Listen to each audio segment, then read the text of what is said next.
everybody, it's Ryan Metzler here again, and today we're going to take a look at a game that I've been very excited to check out. It is, I guess, the spiritual successor and or continuation of one of my favorite games of all time. That game being Brass by Martin Wallace, and this is Brass Birmingham. This is co-designed with Matt Tolman, Martin Wallace, and Gavin Brown of Roxley, and of course published by Roxley. Now, this is a game that takes the system from probably one of my top 5 games of all time, Brass, and re-implements it into a different game, where many of the core aspects are the same. You're still using cards to build in locations. You are still building various types of industry and transportation, being canals and rails. But in this game, instead of the players focusing somewhat on providing places to sell resources to, so in the main game, you would build ports, and you would sell your cotton to ports, and iron and coal still kind of sold back to this distant market, and that will stay true, but now the players no longer build ports. There are spaces on the board to sell resources to, and where those resources go, as well as potential bonuses to be associated with them, will change from game to game. With that, we've also, since we removed ports, we've added in a couple of other things. We also removed shipyards, so there's none of these straight point scoring tiles that you could use in the base Brass. But instead, we've added in different resources. So we have pottery and mercantile to go along with the cotton. So that's the major changes to this game, but we'll take a look inside this box. We'll see what we get. We'll see how the game plays. We'll come back at the end and get my opinions on Brass Birmingham. So here you can see the components for Brass Birmingham out on the table. Now, this is the light or day side of the board. Nice part about this game, the other side of this board is a nighttime version of the same artwork. So you have 2 different choices to play with. I like the bright side because it's easier to see, in my opinion. Now, much of this game is going to be very, very similar to Brass Lancashire, which I have already done a video for. So if I gloss over rules here, it's mostly because I've already covered them there. Feel free to check that out, or my even earlier review of the original Brass from way back. Now, this game does change some things from the original Brass. In the original Brass, or Brass Lancashire as you know it now, there are the cotton mills that we have. We have iron and coal. Those are all are kind of shared between the 2 games. But in this game, we get rid of ports, which before is where you would sell your cotton to, and we get rid of shipyards, which were pure point scoring buildings that were very expensive to build, but worth a lot of points. In place of those, like cotton, we add additional goods here. We add pottery, and we add mercantile goods here, which are these boxes. And you'll see there's a lot of these tiles, so this is really a big focus, is these goods. In addition to those 2 goods, both of which will be sold to merchants that are on the board, we'll talk about those in a minute, but in addition to those 2 new goods, we have a new consumable, much like iron or coal. We have beer, and you'll see some beer out here on the board already. That beer is merchant's beer, and we'll talk about that here shortly. But know that cotton, pottery, and mercantile goods are all goods to be sold. Coal and iron will be used for building buildings, rails, things like that. And the beer here is going to be used when you sell goods. You'll note that many of the goods now, for example, this level 1 mercantile good has a little beer barrel crossed out on it. That means to sell that good, you are going to have to pay a beer, either a merchant's beer or a beer from somewhere on the board that somebody has built and supplied. Now, on this board, there are also a few changes. You're used to seeing a lot of port towns, and in those port towns, you have shipping options to sell your cotton to the distant market, which is also gone. So that used to be a way that you could sell cotton before without having a port to sell it to. You sold it to a distant market where the demand would decrease over time, eventually bottoming out. That's not here. Gone. Instead of ports and or the distant market, we now have these merchant locations. You'll see these little tiles around the board here. Some of them that actually have pictures on them will have a beer next to them.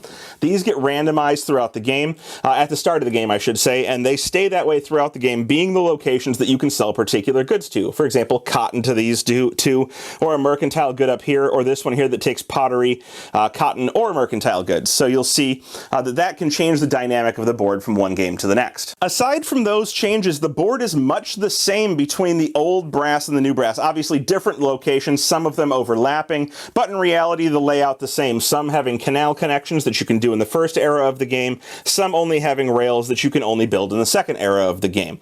Now there's also one additional card change to the game, and that is these wild cards you'll see here. Like the original actions, those all still exist, so you're still going to be playing 2 cards on your turn to take 2 actions, or one action as a wild. But those two actions could be building buildings, they could be building rails, those buildings providing coal or iron, which you again later need to build other things. They've added an action in here, and that action is exchanging cards for wilds. And what you do as that action is you discard 3 cards from your hand, and you're able to pick up 2 of these wilds. So essentially you're playing 1, getting rid of 2, and drawing 1 each of the industry wild, which has every industry pictured on it, and the location wild, which can be any location on the board. So this is a super powerful way to get cards you know are useful into your hand. So that's been added here.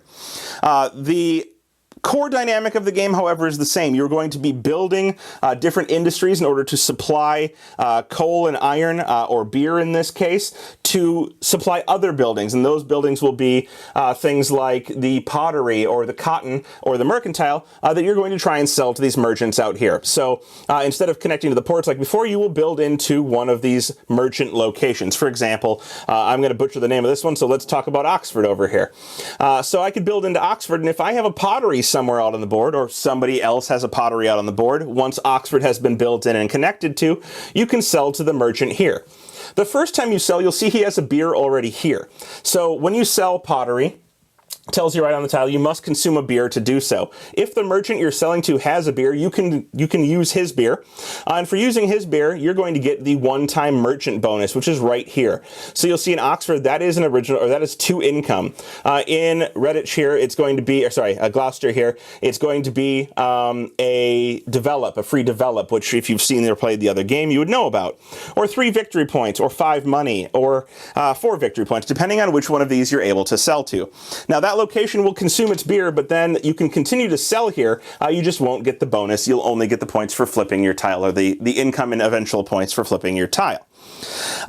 That's really going to be the game. If the merchant doesn't have beer, then you're going to be taking it from either your own beer that you've built on the board, and that will let you teleport that beer to wherever you need it, or you can take other people's beer in this case, but with yet another mystery transport mechanism. You must transport other people's beer across your rails, while your own beer can teleport to where you need it. I think they just wanted something between coal, which must always be transported across rails, and iron, which magically teleports. Beer is a combination of the two.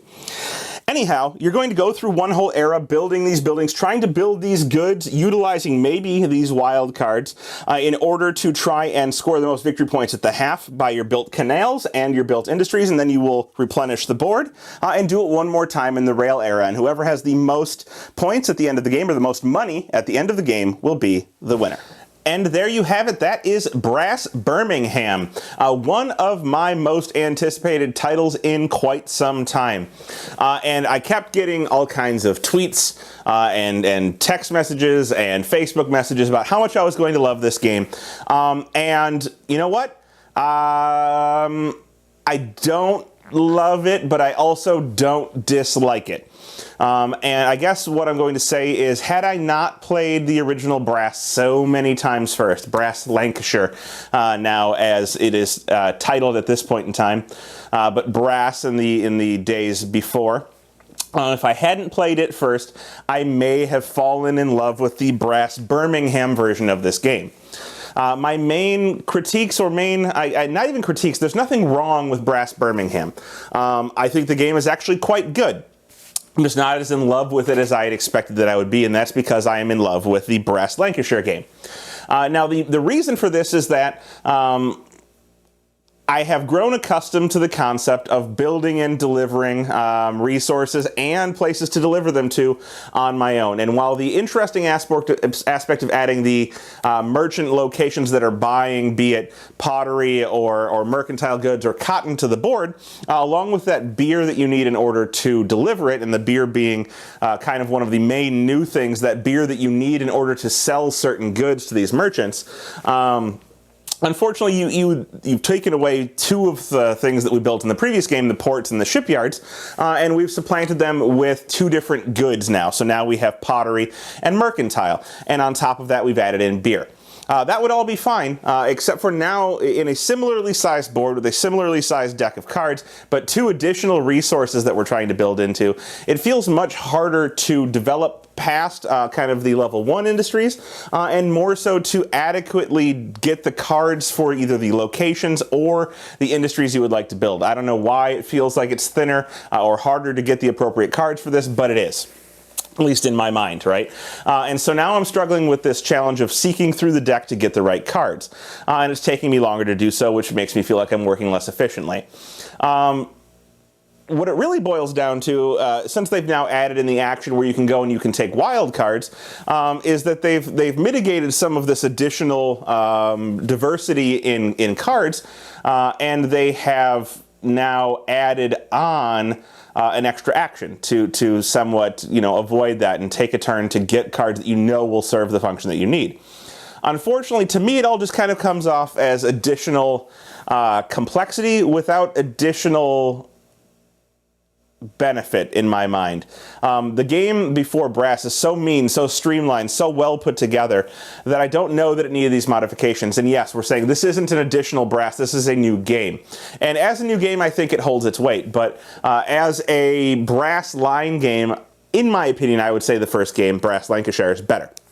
With that said, I don't plan on getting rid of this. I do think it offers a unique gameplay, one where there's a little bit more focus on utilizing particularly beer as it comes up and manipulating that beer, both in the terms of using the merchant's beer that they provide, as well as utilizing other people's beer at key points to sell goods. So there's some nastiness there that I do think is enjoyable.